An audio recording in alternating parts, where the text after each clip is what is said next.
sejam bem-vindos. Estamos hoje em mais um episódio Solos Talks, um projeto da clínica Solos e Solos Seibin em Juiz de Fora. E hoje estamos trazendo perguntas frequentes de pacientes que vão iniciar o tratamento oncológico. E contamos hoje com a presença de duas colegas muito queridas, oncologistas, que eu vou pedir para se apresentarem. Sejam bem-vindas. Obrigada.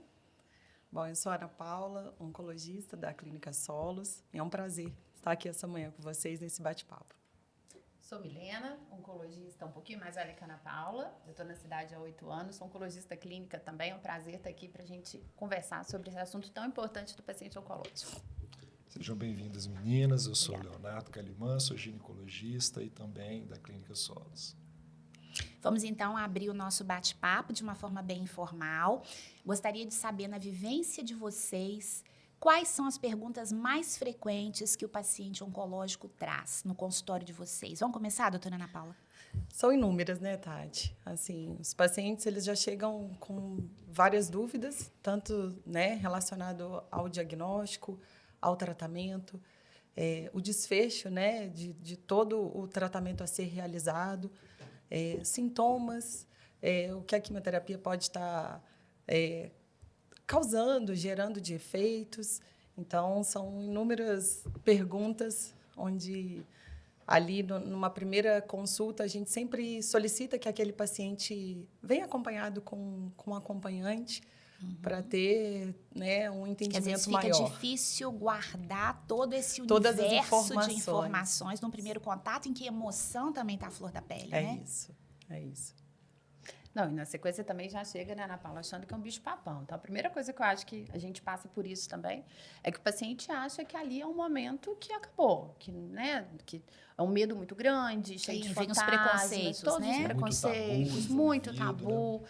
Então, acha que quimioterapia já vai entrar vomitando com saquinho, né? Já vai cair o cabelo imediatamente assim que vai para uma sala de quimioterapia. Então, igual a Ana Paula falou, assim, que seja com acompanhante, porque a primeira consulta, principalmente, né, Ana, quando a gente vai começar o protocolo de quimioterapia, os pacientes eles não conseguem absorver tanta informação. Então, às vezes eu até falo, na primeira consulta, se bobear, eles vão absorver uns 20% do que foi falado só, e nas segundas que a gente vai criando esse vínculo. Então, eu falo, a primeira consulta ficou dúvida, anota, faz um checklist, porque fica mais fácil essa comunicação Isso também. É importante, né? Anotar, a gente solicita que anotem todas as dúvidas, né? Para o próximo encontro ficar um pouquinho mais leve, né? E acho que tem muita coisa que fica na cabeça também do paciente, do acompanhante, no imaginário, né? Igual você mencionou assim, vai entrar para o salão da quimioterapia. O que é a sala da quimioterapia? O que é a sala de quimioterapia? O que é a sala de quimioterapia, meninas? Fala aí para nós. O que é a sala? A sala, gente, na verdade, é um lugar de acolhimento. É onde tem pessoas que estão realmente querendo viver. E não com medo de morrer. A gente consegue transformar esse sentimento, muitas vezes, dos pacientes e dos acompanhantes. Então, antes de começar a quimioterapia, o que a gente fala muito o paciente é detentor, é o protagonista da história. Então, ele tem que saber o que está acontecendo, o que é quimioterapia, o que é a sala de quimioterapia. Então, lá na Solos, a gente tem essa rotina de passar a conhecer a equipe, fazer uma pré-consulta com toda a equipe. E a sala de quimioterapia é um lugar aconchegante, é um lugar, depois a gente vai falar um pouquinho sobre isso, que não precisa ir em jejum, não precisa ter medo, não vai ficar sozinho, não é uma sala de terror, fechada, abafada, escura. É uma sala mesmo, é uma sala é um física. salão, E né? tem 3 modalidades, a gente pode falar Isso. assim, né? Tem uma modalidade como a gente fala, né? Quem quer ficar com acompanhante e quem quer ficar e quem consegue ficar é ótimo, porque às vezes faz sentido para a pessoa ficar com algum acompanhante, tem essa disponibilidade. Às vezes traz mais segurança, às vezes a pessoa acha que é necessário, cada perfil de paciente é de um jeito. Tem a sala que fica o salão, quando eles já estão mais desenvoltos dentro da quimioterapia, eles vão criando laço até de amizade entre os próprios pacientes, o pessoal da equipe, e tem a parte que fica deitada para quem demanda um pouquinho mais de cuidado. Mas e a gente sempre está lá, né, Ana Paula? Assim, então, o paciente pode fazer sentado e pode fazer deitado. Dependendo aí também, talvez, do período, né, do tempo. Isso. Toda a quimioterapia tem o mesmo tempo de infusão? Não, Tati, assim, vai depender muito do protocolo que aquele paciente vai estar realizando, né? Então, temos quimioterapia onde o paciente faz a primeira infusão lá com a gente na clínica, e depois ele leva, né, vai ser acoplado uma bombinha e ele vai para casa e continua a infusão em casa. Isso tudo é muito bem explicado. Tem quimioterapia que aquele paciente é uma quimioterapia local, onde aquele paciente ele necessita ficar ali deitado por algum tempo, né, movimentando ali por questões, principalmente os câncer de bexiga, que a gente tem que introduzir uma sonda e faz uma quimioterapia local, então requer um tempo ali, o paciente ele acaba ficando deitado, e tem as infusões mais rápidas também. Então, isso tudo a gente sempre passa para o paciente, que depende muito daquele protocolo, do tipo de tratamento que estamos fazendo para o paciente. Não é algo igual para todo mundo. Não, né? Que não às é. vezes as pessoas acham, né, que todo mundo faz a mesma medicação da mesma forma. né? Sempre eles chegam à dúvida, né, falando assim, eu vou fazer a vermelha ou a branca, né? Que isso tão, é tão existe colocado. Quimioterapia vermelha e quimioterapia branca? Não? Na verdade, são os protocolos que a gente fala, né, da cor ali, não é bem da quimioterapia, enfim, mas é mais para pacientes que fazem para o tratamento de câncer de mama, né? Então, só que os pacientes acabam rotulando tudo e eles acabam chegando com essa dúvida frequente. E tem frascos, né, de quimioterapia que tem, às vezes, proteção para que não ocorra deteriorização pela luz. Então, às vezes, vão tendo cores diferentes, né, de acordo com as características farmacodinâmicas de cada fármaco, e eles acabam guardando isso, né? E eles sinalizam muito pela cor. Então, essa é uma dúvida também frequente dos pacientes. Ana, eu acho que eles comparam muito, né, a doença deles com os dos outros conhecidos que tem. Então, muitas vezes, eles sentam na sala de quimioterapia e começam a fofocar, né? A falar, mas você operou primeiro? Por que você operou primeiro e depois fez a cirurgia? Por que eu tô fazendo 8 quimioterapias e você está fazendo 4? O meu é pior do que o seu. E vira essa dúvida pra gente, né? Depois, no dia seguinte, na consulta seguinte, fala, mas por que o fulano está fazendo, né? Isso é recorrente. E aí a gente sempre fala, né? Individualizar o protocolo, mesmo tipo de câncer, né? Por exemplo, câncer de mama. Um tipo de câncer é totalmente diferente do outro subtipo. Então, a gente, né, faz um tratamento personalizado.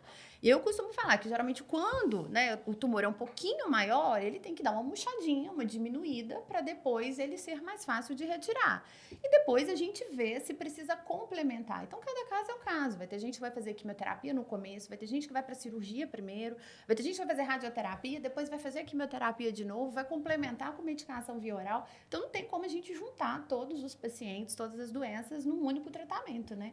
Cada quimioterapia é de um jeito, né, Ana? São protocolos diferentes, né? Isso a gente tenta... com etapas diferentes, com etapas, ciclos diferentes, duração, né? A duração, ela é diferente. Então, tem aqueles pacientes que fazem quimioterapia semanal, tem aqueles pacientes que fazem ciclos a cada 21 dias, tem pacientes que fazem a cada 14 dias. Então, vai depender muito daquele protocolo, né?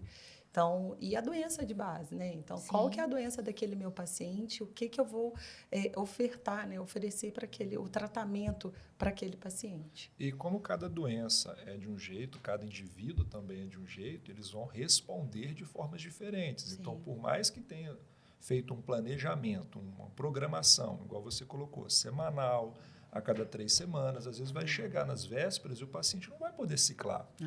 Perfeito. Isso também é importante, né? Que é uma outra coisa. Então, eu vou ciclar independente de tudo, né? Eu vou receber a minha quimioterapia independente de tudo? Não é bem assim. A gente fala que é o que a gente espera, né? Mas tem aqueles pacientes que acabam, né? A gente sempre confere um exame de sangue antes de iniciar a quimioterapia. Então, tem aquele paciente que vai estar com a imunidade baixa, que isso realmente é o que a quimioterapia provoca naquele paciente. Então, a imunidade, às vezes, ele não teve, né? Não teve a capacidade de recuperar a função da medula. Então, aquele paciente, naquele momento, com a imunidade baixa, ele não vai ciclar. Então, a gente acaba atrasando o protocolo porque é risco e benefício. A gente não vai colocar aquele paciente em risco de realizar aquele tratamento. Tem aquele paciente que está com sintomas de gripe, algum quadro infeccioso também, que a gente acaba atrasando aquele protocolo mediante a condição clínica do paciente. Tem aquele paciente que emagreceu, o que a gente não estava esperando tanto, um emagrecimento, uma perda ponderal importante. Então, é onde também que a gente segura, né, aquele paciente, a gente chama junto o pessoal da nutrição para acompanhar e a gente tentar recuperar aquela perda ponderal para ele poder estar mais disposto em realizar o tratamento. Então, são sintomas, né? A gente fala que aquele paciente que passou muito mal, igual vomitar, né? Estou passando mal. A gente fala que não a gente fala que não é normal vomitar. É assim, né? A gente espera que isso aconteça, mas a gente acaba orientando, dando algumas medicações para uso domiciliar também. Então, assim, a gente vai estar fazendo... E essa questão dos remédios contra vômito, como é que vocês compreendem isso em termos de melhorou nos últimos anos? A gente teria também terapias não farmacológicas para tentar ajudar no controle do vômito, que eu acho que na cabeça do paciente ainda tem muito aquela ideia, né? Quimioterapia, todo mundo vai ficar careca, todo mundo vai vomitar até morrer. Então, assim, existe muito mito nisso. Isso assusta as pessoas que vão precisar iniciar esse tipo de tratamento. Isso ainda é algo real? O medo sim, agora a realidade do dia a dia do protocolo não. Então, na hora que esses pacientes já entram para fazer a quimioterapia, que antes de tudo, né, a gente fala, eles já entram achando que tem que ficar em jejum, que tem que ficar em preparação, tem que fazer alguma medida diferenciada no dia a dia deles antes de começar a quimioterapia. E tudo que a gente está falando aqui é de quimioterapia venosa, né? Na veia, um sorinho que vai ser feito na veia.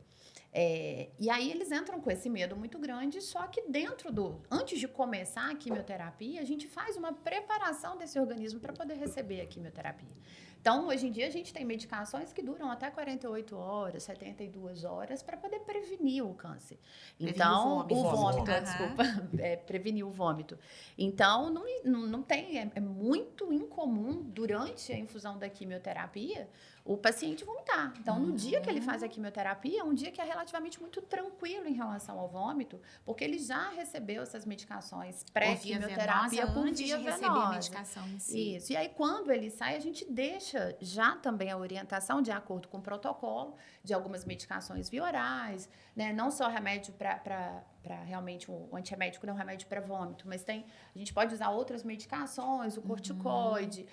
Hoje em dia a gente sabe que tem algumas outras medicações usadas até para outros casos que também ajudam no vômito, olanzapina, por exemplo. A gente pede muito para fazer atividade física, que melhora muito fadiga, os efeitos colaterais, melhora a forma que a quimioterapia vai ser distribuída no corpo. A gente pede para fazer psicoterapia, eles são muito refratários. Tomar muita água. Né? Tomar muita água. Medidas caseiras, né, que a gente fala. Então, assim, tem muita coisa para poder fazer. Né? Às vezes, na hora da náusea. Ajuda também, né, com algumas dicas. Na escolha dos alimentos, né? O uso do laser parece também, né? Em ponto-alvo. Ajuda também no controle de vômito. Então, hoje, o conhecimento tem trazido muitas outras nuances aí. Acho que a acupuntura também. A acupuntura ajuda.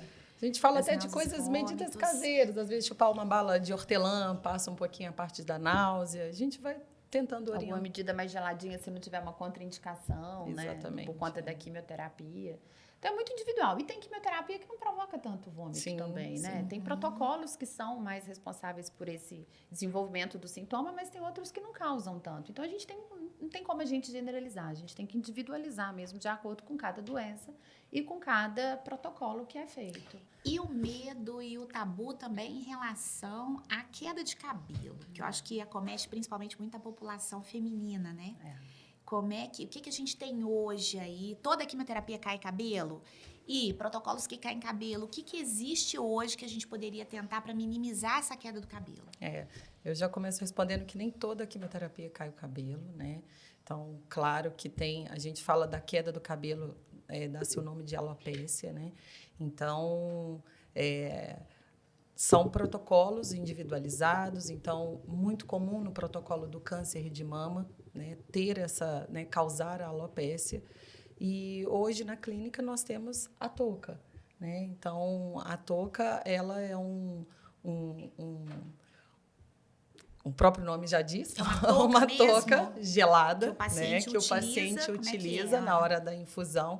Na verdade, é solicitado a equipe de enfermagem que acaba gerenciando tudo isso, mas acaba colocando no paciente essa touca, né, acoplando ali a touca, 30 minutos antes da infusão, e o paciente permanece durante a infusão da quimioterapia e fica com ela depois mais 1 hora, mais ou menos. Isso seria em relação aos protocolos que cursam com queda de cabelo, é Isso, isso? perfeito. E essa touca, como que seria o mecanismo de ação dela no couro cabeludo? Ela age como uma maneira de...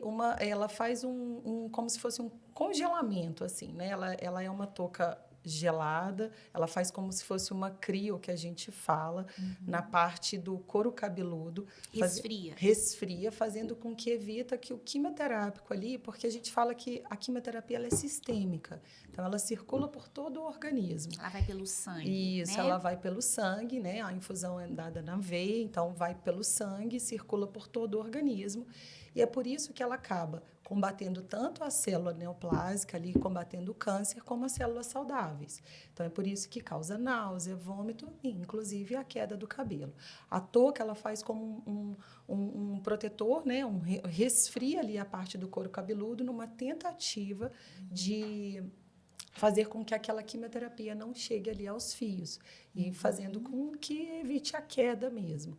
A gente tem touca aí que conseguem evitar uma queda aí de, né, às vezes, em porcentagem aí falando, 70%. Depende muito do depende potencial da droga que está sendo utilizada em causar a queda do cabelo, e uma né? coisa, do cabelo, e né? do E cabelo. do cabelo. E do Então, tem as cabelo, nuances né? que são individuais, E né? do paciente aguentar a ficar com a touca também. Pelo né? frio, Pelo né? frio, por ser mais gelada, né? Fazer essa parte de resfriar, faz esse resfriamento na E parte tem do pessoas couro que não cabeludo. têm boa tolerância ao Exatamente. frio, né? Mas aí tem o recurso também, acredito eu, de colocar um cobertor para esquentar, um Sim, aquecedor de ambiente, tomar um líquido quentinho, né? A gente brinca que esse Durante a paciente na infusão. clínica é o mimadinho, né? Que a gente dá todo o carinho para ele, porque ele se acha mesmo como se estivesse um salão de beleza. Então, de certa forma, agir com mais naturalidade, com mais acolhimento, né? Com bom humor. Então, eu sempre brinco com as pacientes, vamos para a nossa fase agora da beleza, tentar preservar esse cabelo aí, né? E aí a gente tem as orientações que não pode também usar secador de cabelo antes, não pode pintar, porque se já vai enfraquecer o cabelo, como que vai pintar? Aí, principalmente as mulheres, né? Elas sempre falam assim, doutora, mas aí vai ficar branco o meu cabelo, ele vai voltar ou a enrolar, ou a ficar de uma forma diferente. Eu falo, ó, a gente está fazendo isso para preservar o cabelo, então é da forma natural que ele vai ficar para depois, né? Acabando o tratamento, ele retornar de uma forma mais específica ao seu crescimento. E já saiu até um estudo também comprovando agora que quem faz o uso da touca de crioterapia, o crescimento do cabelo ele é um pouco melhor, mais rápido do que quem não faz a touca de crioterapia. Então, é um congelamento, ele fecha aquele vaso, né? Faz ele se contrair, o remédio não chega no cabelo, mas o paciente tem que ficar quentinho. Então, toda hora a equipe... Para aguentar. E para aguentar, né? Toda hora é um chazinho, um chocolate quente. Então, acaba... Graças a Deus, a gente tem essa oportunidade de fornecer isso para os pacientes, né? E tem restrições, por exemplo, quando que a touca de crioterapia estaria formalmente contraindicada?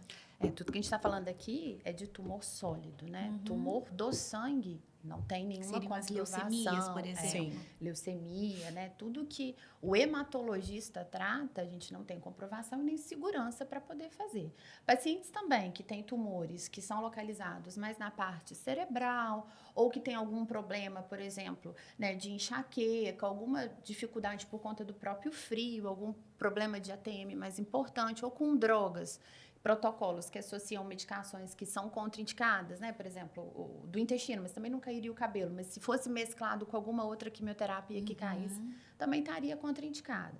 Mas eu acho que, assim, pacientes que são tumores do sangue não podem fazer, não tem comprovação, e a gente corre esse risco, né, de fazer sem uma segurança para esse paciente de não deixar o tumor Alergia, crescer. né, em couro cabeludo, alguma outra lesão, ferida, isso tudo também nesse momento é contraindicado utilizar a touca. Então, ter efeitos da quimioterapia, né? Você tem o efeito desejado, mas tem os efeitos indesejáveis. Eles são frequentes.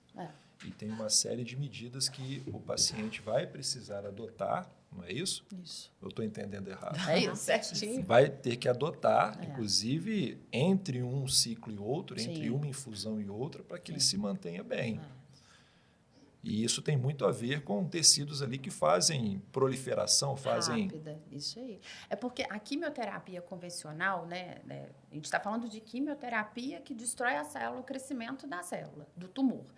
Ela, hoje em dia, ainda não consegue, existem outras formas de tratamento, mas a quimioterapia em si, ela não consegue ser seletiva. Então, ela vai em tudo que cresce muito rápido. Então, a célula do tumor, ela cresce muito rápido. Mas a gente tem célula também no corpo, saudável, normal, né, que cresce muito rápido. Então, cabelo, unha, mucosa de boca, de intestino, a pele. Então, tudo que cresce muito rápido, ainda não se tem. Também, As né? células Os folículos reprodutivas. aí, ovarianos. Então, tudo que cresce mais rápido, acaba que ainda, hoje, né, em 2024, ainda não tem uma quimioterapia que seja específica para o alvo da célula do tumor seletiva, né? E apesar dos efeitos indesejáveis serem frequentes, existem uma série de medidas que são adotadas e que respondem muito bem e que o paciente pode ficar bem. Então, é importante que o paciente adote essas medidas, né? Não ache que, não, eu dou conta. Não tem isso também, não. Eu dou conta e vai dar tudo certo. O otimismo ele é importante, né? Eu acho que isso ajuda. Mas seguir as orientações. E aí, como a gente está vendo aqui, são muitas orientações. Muitas. E não só na consulta de vocês, mas outros profissionais acabam participando também, tendo uma voz muito ativa nessas orientações. Tanto que lá na Solos a gente trabalha com a enfermagem fazendo a pré-consulta, fazendo a pré-QT, que a gente chama, psicóloga, nutricionista. E esses pacientes vão, inclusive, precisar de um acompanhamento. A cada nova quimioterapia, a cada nova infusão, ele passa por consulta, às vezes numa periodicidade diferente, mas passa por consulta, faz exames, passa por reavaliações. Então, também tem um outro lado de dedicação, né? De entrega e de confiar no tratamento que ele vai fazer. Para que aquilo atinja o melhor resultado possível. Porque efeitos ele vai acabar tendo. E são protocolos que duram aí, né? 2 meses, 6 meses, às vezes. Então, tem protocolos 1 ano. Então, assim, esse paciente ele é merecedor de ser acompanhado, né, com uma equipe interdisciplinar aí, que é a qual, né, a acho que entram até outros profissionais, né? A gente precisa do dentista, sim, né? Principalmente falar da mucosite, daqui a pouquinho, o fisioterapeuta, o educador físico, para tentar manter a questão da atividade física em paralelo, né? Então, existe toda uma gama, e às vezes especialistas que não são o oncologista, o radioterapeuta e o oncologista cirúrgico. Às vezes você vai precisar do acompanhamento paralelo com o hematologista, com o ginecologista, cardiologista, né? Então, o cardiologista, né? Agora já tem especialidade aí, oncocardiologia, que é o cardiologista que tem uma visão mais direcionada para os efeitos colaterais possíveis dos tratamentos oncológicos. Então, assim, é um paciente que vai precisar passar por muitos colegas, né? Mas vamos falar um pouquinho de mucosite, que seria a toxicidade aí da boca ao ânus, né? Que são células que também estão se replicando rápido. Fala um pouquinho para nós a esse respeito, doutora Ana. Que é um dos efeitos da quimioterapia, né? Então, um dos efeitos adversos aí da quimioterapia, e aonde a gente fala, né? A gente até coloca o nome como se fosse do sapinho da criança. Então, aquele paciente ali, em algumas orientações, a gente acaba orientando uma solução, como, né, alguns protetores ali para evitar, porque o sapinho, a mucosite, ela atrapalha muito o paciente a engolir, então, né, a ele se alimentar, então ele acaba perdendo peso, desidratando. Então, é importante a gente tratar em algum, né, uma mucosite mais severa, às vezes a gente tem até que internar esse paciente para fazer uma hidratação venosa. Então, a gente orienta soluções com a base de bicarbonato, às vezes nistatina, né, soluções mesmo, spray com a base de lidocaína, né, xilocaína, para a gente poder, para ajudar esse paciente a deglutir. Então, laser terapia também, a gente acaba realizando a laser terapia profilática, né, em alguns protocolos que a gente já sabe que a mucosite é um fator adverso esperado. Então, a gente acaba pode usar de forma o laser de forma profilática ou de tratamento, exatamente. Né? E quem faz, nesse caso, são os dentistas, né? Ou os enfermeiros. Ou os enfermeiros. Aí, fisioterapeutas também acabam tendo o aparelho e fazendo. Mas é uma maneira de evitar, né? Eu sempre falo que uma afta já atrapalha, né? Então, você até a comer alguma coisa, então você imagina toda a cavidade oral ali acometida por essas lesões. Então, a gente tem que tomar muito cuidado. E existem protocolos que cursam com a mucosite de uma forma mais frequente do que outros, né? Sim. Com certeza. Tem protocolo, remédio, né, que a gente já sabe que isso vai acontecer, então a gente orienta o paciente. E aí, nesse momento, é importante essa cumplicidade do paciente com a gente, porque às vezes ele esquece de falar e isso acaba impactando na quantidade de alimento, de hidratação que ele tem. Acaba desnutrindo. Então é importante que ele, observe todo o corpo, identifique, fale com a gente qual foi a dificuldade, até para a gente poder apontar soluções cabíveis dentro de cada caso. Então, tem pacientes que vão ter essa mucosite não só na boca, tem mucosites muito feias, que a boca fica cheia de afta, que pode ter uma infecção secundária associada a isso. Então, às vezes, tem algum machucadinho que aquilo vai traumatizando, você vai mordendo. Pessoas que usam dentadura, às vezes também pode piorar um pouco mais. A língua, às vezes, né, pode ficar também comprometida com afta. O que a gente vê muito é a questão do ressecamento, O né? A perda da saliva, que é algo que lubrifica, né? Então, com isso, você acaba tendo repercussões, né? Em reabsorção dentária, mais cáries, né? Então, cavidade oral é algo que tem que ser visto com muito carinho. São Interfere protocolos. na deglutição, né? Interfere na deglutição, Não, e quem faz paladar. radioterapia concomitante, né? A luzinha da radioterapia no local, aí às vezes para de produzir a saliva, a gente lança a mão também da saliva artificial. Sim. Então, a gente- Vitamina E, que ajuda Isso, bastante pra poder também, até para hidratar a parte Sim. de lábios, assim, ajuda muito. Então, hoje a gente tem bastante recurso para ajudar, né? Sim. Para contornar esses efeitos adversos. A fonoterapia, né? A fonoaudióloga, né? Ela acaba nos auxiliando nisso também. Então, também é uma da parte da equipe aí que tem que ser lembrada sempre, até para poder auxiliar aquele paciente.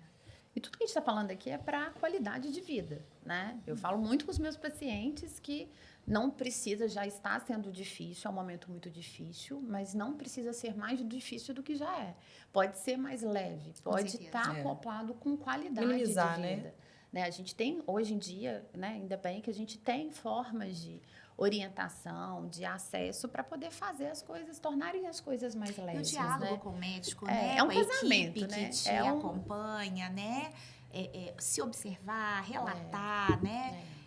Para que aí as medidas cabíveis possam ser individualizadas e possam ser tomadas, orientadas. Perfeito. E, Tati, assim, né, a gente tem alguns tabus também que não são falados nas consultas. Por exemplo, sexualidade. É muito difícil, às vezes, eles abordarem, né? Infelizmente, a incidência de câncer está agora atingindo pessoas muito novas, Sim. sexualmente ativas, Sim. independente da idade, né? Então, a gente não fala muito de vida sexual. E isso a gente sempre tem que levantar, porque, Claro. né, a bola, porque a qualidade de vida, a gente tem que entender esse relacionamento em casa, quem que é a equipe de apoio, como que está ficando na hora das relações sexuais, se está conseguindo, se está tendo libido ou não. É contraindicado, doutora Não é Milena? contraindicado. Jamais. Né? Jamais.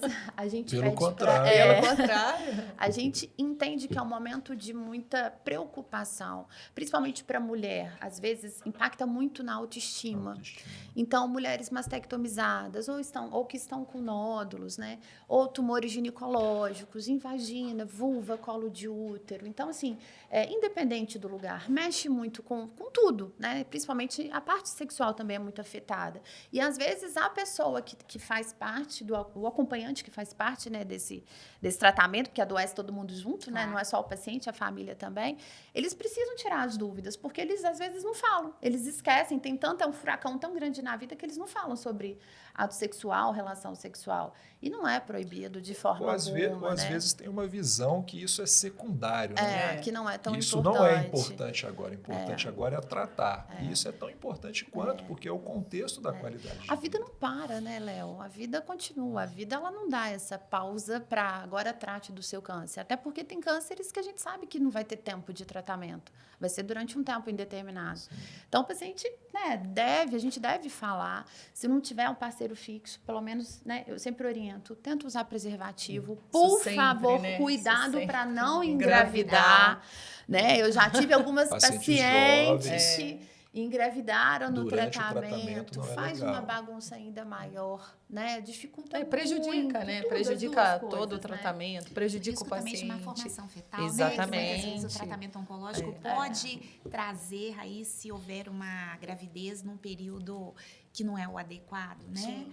E os ciclos tendem também a ficar irregulares por Bagunçados, conta sim, do tratamento. sim, Então, é. fica difícil saber, né? Será que eu tô grávida? Será que eu não tô menstruando por conta do tratamento? Então, o método anticoncepcional deve ser Sempre, individualizado, sempre, né? Cada caso um caso, mas isso tem que ser colocado para se Conversado. evitar. Contracepção segura garantida, né? Isso. E E as conversado consequências. cada caso a caso. O câncer de mama não pode usar anticoncepcional, Sim. né? Tá contraindicado. Outros tumores nem tanto. Algumas Até podem pode. usar DIU, outros não, né? Lubrificantes, né? A base de lubrificante. hormônio também, isso tudo tem que ser bem orientado. Conversado, individualizado, mas a gente tem que falar sobre isso. Com É certeza. pouco abordado nas consultas, né? Além desse tema que pouco abordado e os tratamentos hoje eles são longos e a nossa preocupação é com a qualidade de vida do paciente, outros prazeres além do prazer sexual, eles acabam também ficando em dúvidas, né? Sim. Então, às vezes, a pessoa tem o hábito de tomar uma cerveja, tomar um vinho, Sim. reunir com os amigos, sair para passear. Como é que fica isso para os pacientes? Léo, assim, a gente tem que individualizar o que faz sentido para cada um. Então, uma pessoa que faz sentido socializar, é claro que a gente não pode banalizar e falar, continue, né, a fazer No mesmo tudo que você ritmo. sempre fez no Isso. mesmo ritmo. Não dá. A gente sabe que o álcool é um fator de risco para câncer. Sim. Só que a gente tem casos e casos. Né? Eu tive recentemente uma paciente que, antes de começar o tratamento, ela foi muito clara para mim, ela falou, eu vou casar antes de começar. Dentro de todo o protocolo, dentro da segurança, ela falou, e eu vou beber, e eu vou comer tudo que eu reservei para o meu casamento, e é isso. Então, assim, fez sentido para ela, a gente tomou certa cautela e agora ela está numa fase de superatividade física, realizando quimioterapia, mas é o que faz sentido para cada um. Só que a gente tem que Não é proibido reforçar sonhar, o né? hábito. O Nunca, hábito né? a gente tem que mudar, modificar o hábito, atividade física, diminuir o quanto possível o álcool, mais uma festa de 50 anos, um aniversário. É bom Comemorações, senso. né? Com Acho que vai comemorar com moderações moderações. também. É né? muito Final de ano, conversado. sempre, né? A época de final de ano, que sempre as perguntas, né? Natal, relacionadas a Réveillon. isso. Natal, Natal, Réveillon. Eu acho que... E aqueles pacientes com tratamento mais crônico, né? Não é nem impossível a gente pensar em férias de quimioterapia. Hoje em dia a gente já consegue falar sobre isso. Olha, Natal e Réveillon, vamos tirar um pouquinho de férias de quimioterapia antes, faz todos os exames, a gente tem que conhecer muito bem o paciente. Com segurança, né? Com segurança, com todos os exames, uma cronicidade já instalada, a gente conversa sobre isso, né? Sobre vou fazer uma viagem, é possível viajar ou não. Então, isso é muito Isso não é individualizado. engessado, Não é né? engessado. Não é para todo Nem mundo, pode ser, né? nem no cenário de todo mundo, mas a gente tem que conversar. É o que a gente está fazendo. A gente precisa conversar com o paciente e entender o que faz sentido para cada um. E se vai trazer benefício, vai Exatamente. fazer aquilo de forma tranquila, para Sim. ser de fato prazeroso e Sim, positivo para o sim. tratamento, Sim. por que não individualizar? Com Né? certeza. Isso é muito bom. E Vamos Pode aproveitar, existe uma outra toxicidade que a gente tem que lembrar também, e que eu gostaria muito que vocês explicassem sobre, que é sobre a chamada síndrome mão-pé. Fala para nós aí um pouquinho, Milena. Então, tem algumas medicações, algumas quimioterapias até por comprimido, né? Porque também a gente está falando muito aqui da toxicidade da quimioterapia que é na veia. Mas existem tantos pela veia quanto pela boca, né, comprimidos, que podem causar essa síndrome que realmente é um desconforto muito grande.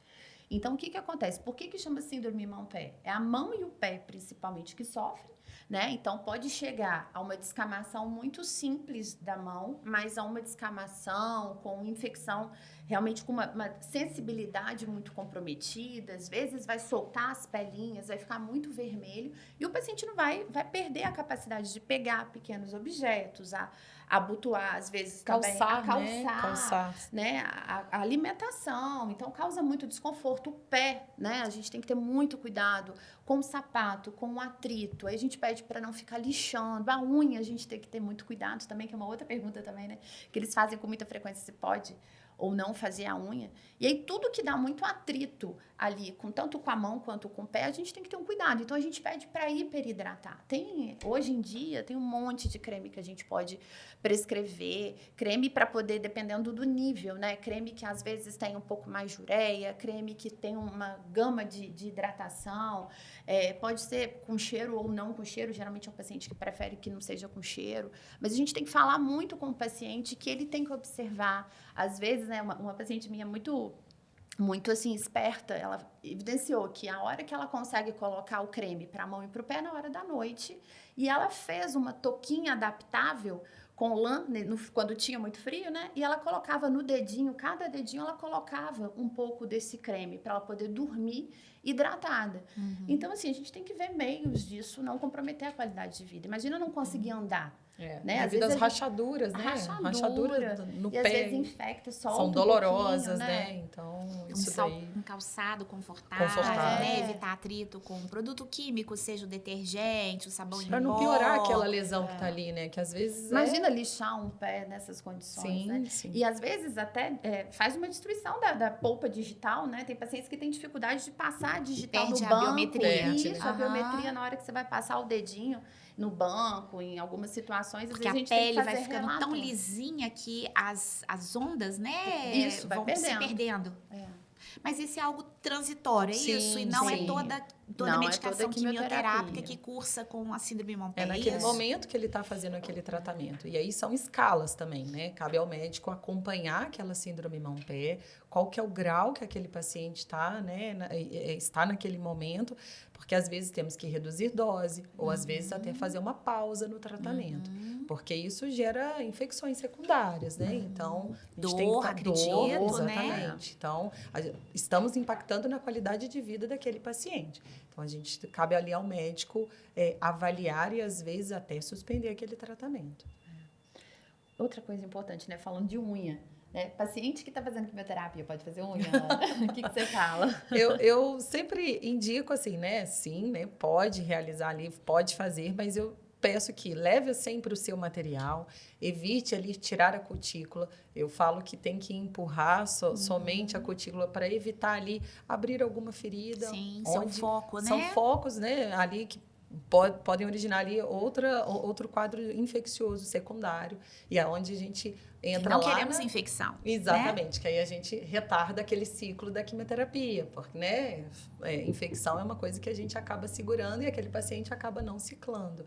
Então, eu libero, mesmo porque tem algumas quimioterapias que acabam escurecendo a unha, então a paciente ela fica chateada com aquilo, então, né? O pintar tá sempre liberado. E dentro desse mesmo assunto, existe um período que você orienta que ela não pode fazer a unha? Por exemplo, ela fez infusão, a quimioterapia venosa hoje. Tem um período que você não, vai... Léo, não assim, tem essa que preocupação. Realmente a nossa maior preocupação é a questão da manicure ali, que a gente fala para as mulheres que, né, vão entender bastante, é a retirada daquele bife, daquela Sim. que vira ali um machucado, e aquilo ali, com a imunidade baixa, pode virar uma infecção secundária. E geralmente, Ana, quando que a imunidade, o paciente que faz quimioterapia, quando que essa imunidade cai? Ela não é tão imediata, né? Então, a gente Demora. fala ali... demora ali do 7 até o 14º dia. Então, a gente sempre fica de olho nos possíveis efeitos da quimioterapia, o que o paciente está sentindo. E uma das coisas que a gente sempre menciona para o paciente aqui naqueles dias é a questão da febre. Né? Então, que é uma questão... Sinal de alerta. Um sinal de alerta. E aí que eu sempre falo, né? Febre acima de 37,8. Sempre sinalizar para o seu médico, procurar atendimento médico, avaliar, coletar um hemograma. Isso tudo seria um exame de sangue, um exame né? de sangue, isso, para a gente poder avaliar as taxas ali a nossa defesa do sangue, para saber se elas estão baixas, né? E se tem indicação de internar e usar um antibiótico venoso, né? Que aí a gente fala a respeito da neutropenia febril. Então, é muito importante nesse período da quimioterapia, com o tempo, né? Que a imunidade ali, que estamos causando isso mesmo, mas junto com um quadro infeccioso, e aí vem a febre, e aí é para sinalizar o que a gente pode antes. pensar em relação a tentar evitar a infecção? Falamos aí a questão de mão, de tentar evitar manipulação de cutícula, né? Mas o que mais que é vacina? Eu acho que é algo, né, que a precisa vacinação. ser dito. Eu falo que aquele paciente que, né, comparece a lugares fechados, então ficar um pouco mais de uma área mais ventilada, se em alguns lugares não ficar em contato com pessoas, né, gripadas, então isso tudo acaba interferindo.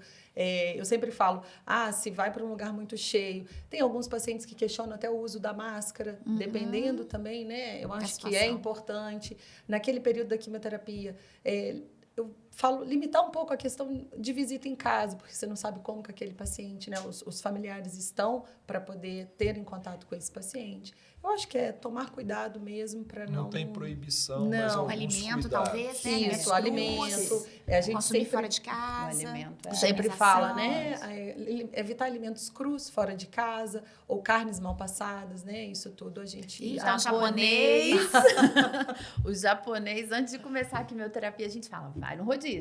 Porque depois, Gasto durante a quimioterapia, não dá pra gente poder liberar. A gente fala, porque mais é por conta do contato ali, né? De outro alimento contaminado. Eu sempre falo que eu não vou saber se é uma gastroenterite ali, uma infecção onde gera vômito e diarreia, eu não vou saber se é da minha quimioterapia ou se é causada pela alimentação.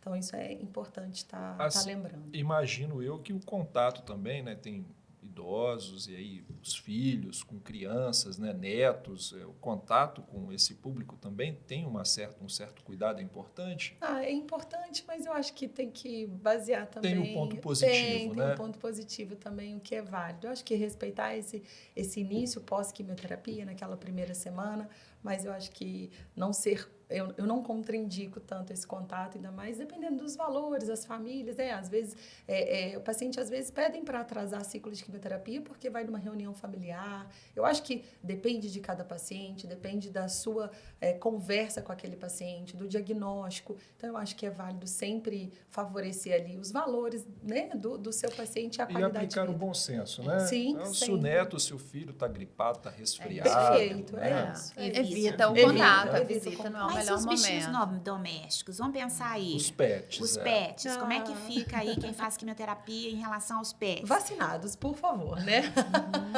Eu acho que... Aquele pet mais caseiro, inclusive, Sem também. problema nenhum. Sim, Acho que faz sem até problema. parte do tratamento, Vai né? ajudar, não vai? Vai, Aquele com certeza. convívio ali. E assim, a consulta, ela vira, né? Acaba que a gente entra tanto no dia a dia do paciente, a gente tem que ter essa conversa que é muito comum a gente compartilhar fotos, o paciente mostrar pra gente foto do pet, cachorrinho, né? Gato que seja. Tem alguns pacientes que até cavalo, tem paciente que tem uma galinha. Eu falei, olha, né? A gente só precisa de um veterinário dando um aval de que tá tudo certo, mas não tem como retirar, né? O câncer já retira muita coisa da paciente. A gente não pode também retirar um bichinho que já faz parte do convívio. E se for ter contato com outro bicho, aí sim, algum outro animalzinho, a gente pede para certificar que se ele está vacinado. Mas eu acho que só agrega. Quem gosta de pet sabe a importância. Acho que aqui todo mundo é fã de Quando de o pet, paciente não está conseguiria, internado, né? a gente acaba liberando até a A visita. diretora visita bateu do palma pet. pra gente. Ela gostou. Não tem como. Inclusive, em hospitalar, Aí, hospitalar, a gente faz tem a esse visita do projeto, pet, a né? visita Então, a pet. visita pet, Né? Faz eu acho parte, que faz ajuda parte, no tratamento. Ajuda muito, né? Para quem faz sentido, né? Também, quem nunca teve, às vezes não vai fazer tanta falta. Mas para quem tem, nossa senhora. Sabe que esse amor é incondicional, Nossa genuíno. senhora, Exatamente. Amor É uma terapia. troca, amor Amor-terapia. terapia, perfeito. Sensacional. Não tem muito como. Não é? Não. E vamos pensar aí, meninas, em relação a questões aí que muitos pacientes trazem. Eu vou fazer aqui algumas perguntas, né, que eu acho que são bem frequentes também. Eu posso depilar, eu posso fazer sobrancelha, micropigmentação, como é que fala? Tatuagem. Ana adora falar sobre Tatuagem, isso. como é que é Ana isso durante o adora. tratamento? Olha, a do rosto? depilação de cera, assim, em lugar de confiança, eu acabo liberando. Micropigmentação, não, eu não libero na época ali da quimioterapia, porque a micropigmentação, ela fura ali a pele, né? Então, ela, às vezes, gera um foco infeccioso. Então, tem que tomar muito cuidado. Higienização, né? Principalmente na depilação. Tatuagem também eu acabo não liberando por conta disso também. Então, requer um contato, fura a pele, né? Então, sai aquele sangue. Então, pode gerar ali um foco infeccioso também. Por quê? Tudo isso atrasa o nosso tratamento. Então, aquela paciente, ela tá doida para acabar, tá doida para ciclar, né? Tá doida para ficar, às vezes, naquele... Seguir o programado. Seguir o programado. Então, vamos evitar medidas que possam atrasar o tratamento do paciente. Fazer drenagem linfática, massagens. Nossa isso senhora, acho que isso agrega também. Só ajuda. Só né? ajuda. Só ajuda. Principalmente Fisioterapia, os pacientes que fazem cirurgia, por exemplo, do braço, né? Não tem nenhuma contraindicação, a gente até recomenda. Caminha para fisioterapia quando tem abordagem da axila, axila, né? Principalmente nos tumores mamários, Sim. né? Ou alguma parte abdominal, que a perna, às vezes, uma fica maior do que a outra, né? Mais grossa do que a outra. Então, isso é recomendado. Que existe muito mito também em relação a, será que a drenagem linfática vai espalhar. espalhar as células do câncer? E muitos pacientes trazem isso para nós, né? Ah, será que eu posso fazer? Ou às vezes até a própria esteticista ou até o próprio fisioterapeuta, a gente tem que escrever liberando para poder... Então, isso seria mais mito. Não existe essa questão de que dissemina as células do câncer fazendo a drenagem linfática. Por favor, só faz... Porque essa drenagem já tem espontânea, né? Normalmente a gente já existe no corpo. É aquilo que só vai direcionar o fluxo. É Então, para diminuir retenção de líquido, né? E trazer... E o alívio que causa. Sim. Nossa, às vezes até para dor, né? Sim. Aquela perna edemaciada, né? Inchada ali, então acaba ajudando. Falando em dor também, uma coisa que eu acho que é importante, que eles sempre perguntam, vira e mexe, algum paciente da clínica sai com a bombinha para casa. Né? Sai com a quimioterapia para poder fazer em casa. É um aparelhinho, Helena? Explica isso para nós. O que seria essa bombinha? Como que funciona, então? Não são todas quimioterapias, né? Principalmente para câncer de intestino, a gente tem alguns protocolos que precisam de uma quimioterapia que dure aí mais de um dia. Então, a infusão. A infusão. Então, antigamente, a gente tinha que internar esses pacientes e hoje, né, graças a Deus, com mais tecnologia, o paciente, ele coloca um catéter. Então, esse catéter não fica nada para fora. O paciente acha que ele vai sair com o monstro dentro do pescoço. O catéter seria um dispositivo que por onde fica debaixo da pele. Escondidinho debaixo da pele. Ninguém vê. Normalmente assim, fica nada para fora. Na região do tórax. Exatamente. E aí, aquilo já vem com uma almofadinha por dentro, então a pele cobre, né? E fica uma almofada por dentro que tem um dispositivo que a gente vai acoplar uma agulha naquele lugar. Então, tem que ser enfermeiro capacitado, né? Que identifica que tem o material e identificando, né? Fica isso dentro da pele, a gente faz essa ativação do catéter e essa quimioterapia que leva para casa, ela fica numa bolsinha desse tamanho mais ou menos, é uma bombinha de infusão. E isso automaticamente já sai com tudo programado. Isso então fica acoplado na pele catéter. Do catéter. Isso. E essa bombinha fica do lado de fora. Tipo uma pochetinha. Você pode colocar uma bolsinha. Uma bolsinha. Isso. Usando o bom humor, eu tenho uma paciente que até nomeia. Até faz roupinha para a bombinha dela. Então, assim, isso tem como tomar banho, dormir. Então, é ajustável, né? Dá um impacto muito grande. O paciente ou a paciente vai para casa e continua realizando a quimioterapia em casa. A infusão não para, né? Ela já é programada para ter o tempo certinho. Essa bombinha, ela tem um correr. dispositivo que você faz a programação para que a quimioterapia seja infundida durante tantos ml hora.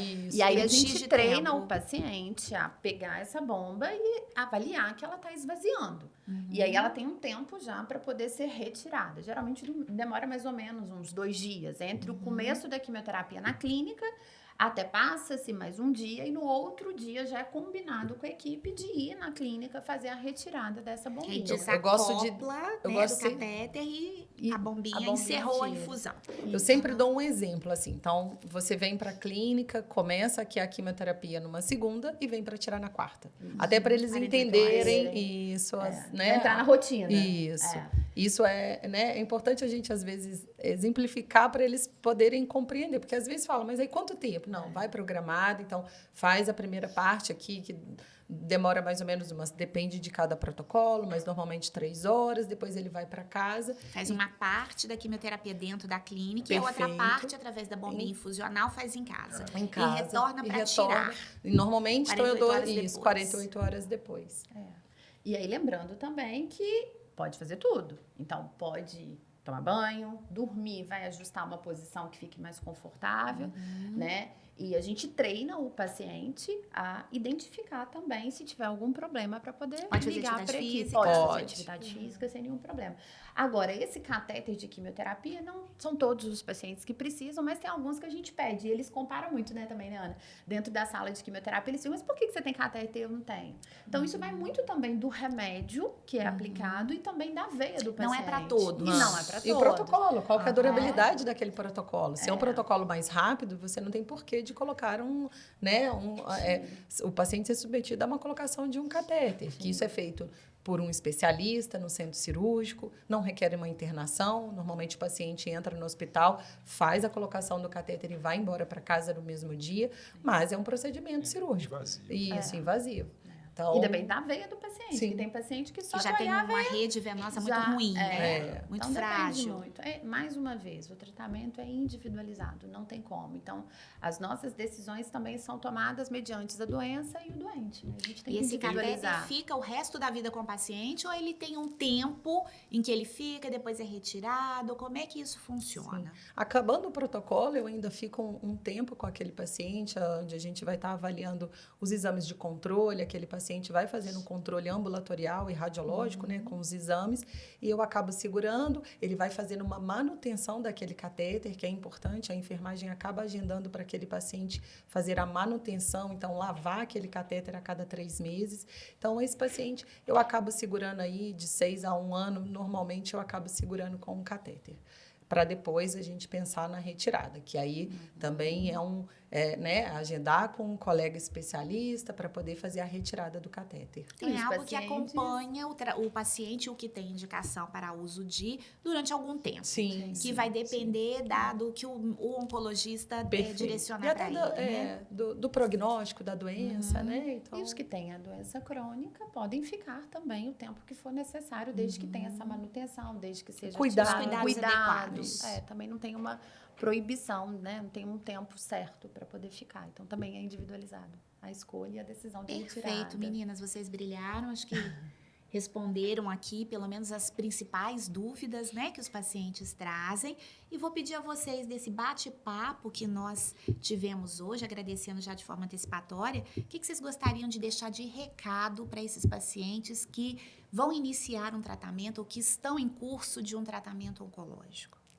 eu sempre falo que é um momento muito difícil de receber um diagnóstico, né? O diagnóstico de câncer, ele é um diagnóstico ameaçador da vida. Então, a gente está ali para tentar ajudar aquele paciente a enfrentar naquele momento que seja mais leve, um curso onde vamos estar ali para fazer o acolhimento daquele paciente. E eu sempre coloco também que, independente do caminho, se aquele paciente tem uma doença onde vamos fazer aquele tratamento que vai ter o período, né, e vai terminar aquele tratamento, ou aquele paciente que permanecerá fazendo aquele tratamento crônico, né, que são os pacientes com a doença metastática, eu sempre coloco para eles que, independente do caminho, estaremos juntos nessa fase. Que eu acho que é isso, é confiar. Bom saber que tem gente perto, né, gente ajudando. É uma questão de segurança e eu sempre falo que vou tentar fazer de tudo para tornar um pouco mais leve aquele caminho e sempre ao lado do meu paciente. Perfeito. Milena, você? Também. Acho que dar a notícia de um câncer não é fácil para a gente também. A gente vem com a técnica, eles vêm com todos os sonhos, né? E a gente tem que acoplar isso. Individualização do tratamento, acho que isso é uma peça muito importante, que eles entendam que não tem como comparar, cada caso é um caso. E que eu faço, assim, muita questão que o meu paciente saiba muito, desde que ele queira saber, né? E que ele entenda que ele tem que ter esse conhecimento também. Porque é sobre ele, é sobre a vida dele, afeta o dia a dia dele, afeta a família dele. Então, quanto mais dúvida ele trouxer para a consulta, mais vai ser leve, mais esclarecedor. Eu acho que tem chance de criando ser... segurança, autoconfiança. Né? Vai sendo cada vez mais assim, um diálogo, uma cumplicidade. É um casamento.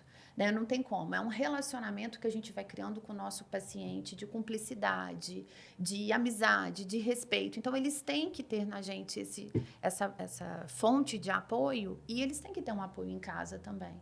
Então, a gente se soma.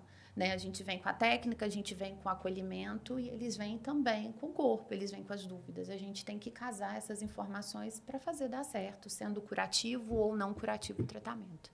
Então, a individualização é parceria, é o que a Ana falou. Que eles entendam, empatia, que eles entendam que a gente está aqui também para fazer o melhor por eles dentro de todas as possibilidades. Né? Perfeito, meninas. Gostaria de agradecer, doutor Leonardo, comentar alguma coisa? Muito obrigado. Não só agradecer, o nosso bate-papo foi muito enriquecedor. E teremos novas oportunidades. Muito obrigada, meninas. Obrigada. Obrigada.